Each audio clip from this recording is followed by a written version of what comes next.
What is up, everybody? Welcome to the MMA Engine. These are my DFS Core Plays for UFC 273. Cannot wait for this card. Going to be talking about my 4 favorite plays, the 4 plays I'm going to have my most ownership on for this upcoming DraftKings slate.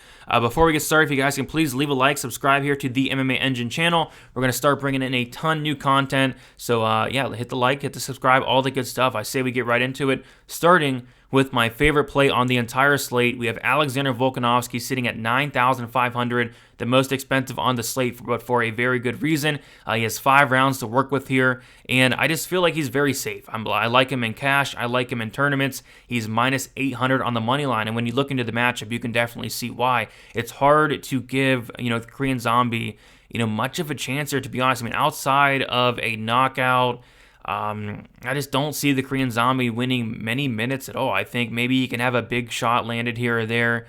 I don't want to completely discredit Zombie. I just think it's a great matchup for Volkanovski. I think he's going to win a lot of minutes. I think he's going to land a lot of strikes. He does land 6.42 significant strikes per minute. This guy's volume is next level.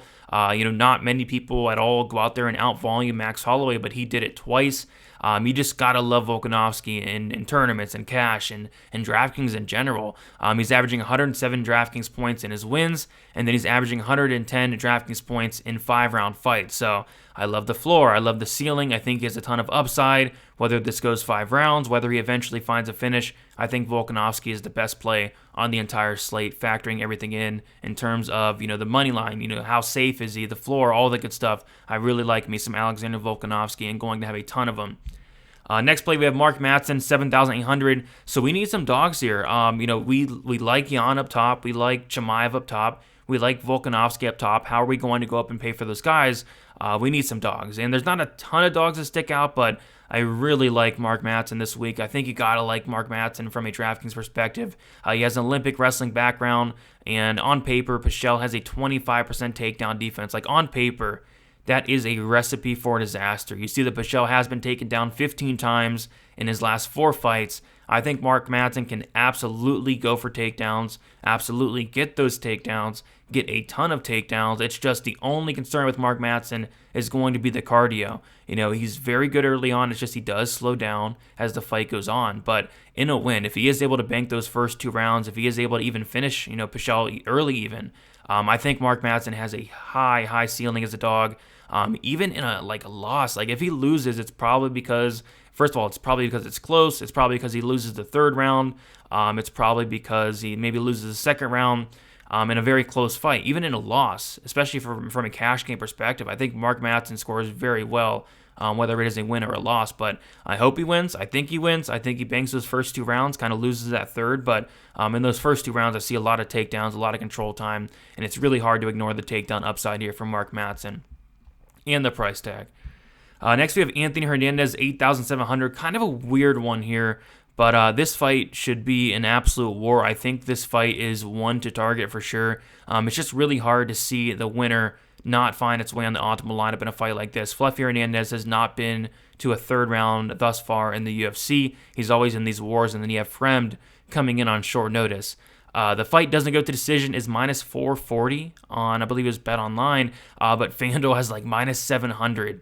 Fight doesn't go to decision, so it's safe to say this fight is going to end inside the distance, and I'm completely in agreement with that. I do think the biggest thing for me in this fight is Hernandez is going to have the experience advantage. He's going to, fought the better competition, and then Hernandez is going to have most importantly, the cardio advantage here. I don't think Fremd on a short notice is going to come in here and have much success, especially if the fight gets extended. I think Fremd's a good fighter. I really do. I think he's dangerous, and I think if Fremd does win, it's going to be in the 1st round, so you got to have some exposure to Fremd as well. I just think as the fight goes on, Hernandez is going to take over. I think he breaks Fremd in that 2nd round, and I think he puts up a very good score. I think the winner puts up a very good score, and I think someone does get finished here. So I love me some Anthony Hernandez at 8,700. And then my last and final play is going to be Petr Yan, 9,300. I like Chimaev as well. I like all 3 of those guys, but Petr Yan I think is very, very safe. You have 5 rounds to work here. He's around minus 500 on the money line, and he scored 90.4 DraftKings points in the loss against Aljamain Sterling. So he was on his way to scoring a ton of points in that fight.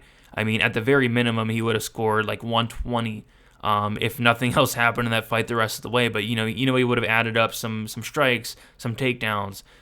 This guy has potential to score the highest on the slate. I think it's going to be pretty close between Jan, Volkanovski, and Chimaev for who's going to score the highest if all three of these guys win. But with Jan and Volkanovski, you do get those 5 rounds to work with. So I like Jan in cash. And spoiler alert, I do have Volkanovski, Jan, and Chimaev in cash.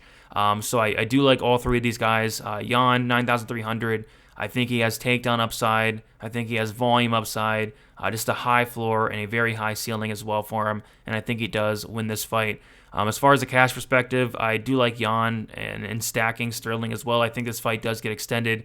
I think this fight even can go to decision. And we did see Sterling was able to put up a lot of DraftKings points in his DQ win in the last fight as well. So yeah, just this fight as a whole is one I do want to target quite a bit. So that is about it, guys. Love me some Volkanovski, 9,500. Love me some Madsen as a dog here.